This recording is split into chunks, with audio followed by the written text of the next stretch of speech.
Pendant que sa mère affronte une descente aux enfers pour briser nos cœurs et après quelques difficultés, notre chère Ginny reprend vie. Elle brille grâce à la poésie, elle prend le pouvoir dans Meng et se rapproche de Wolf, ce mec un peu chelou mais hyper BG, qui la met enceinte et trouve que c'est une dinguerie. Je suis enceinte. C'est une dinguerie. Au revoir. Elle devient beaucoup moins chiante que dans les saisons précédentes. Je crois que je peux presque dire que j'ai aimé Ginny dans la saison 3. Et oui, après avoir tapé sur Georgia pendant 20 épisodes, Ginny doit faire des choix qui ressemblent drôlement à ceux qu'aurait pu faire sa mère. Max, elle fait tout pour soutenir Ginny, elle a changé, mûri, mais aucune de ses copines ne s'en rend compte. Pire, elle la met à l'écart et ça me brise le cœur parce que j'adore le personnage de Max. Ouais, un très bon anniversaire.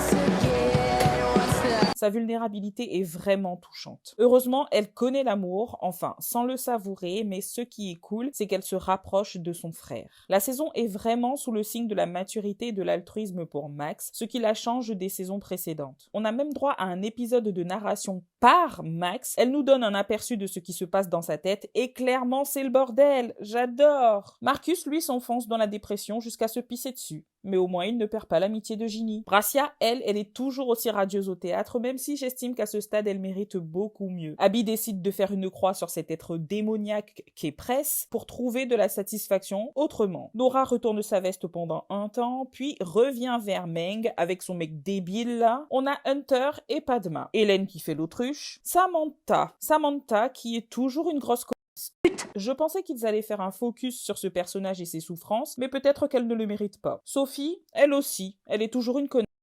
Et Gitten va finalement payer.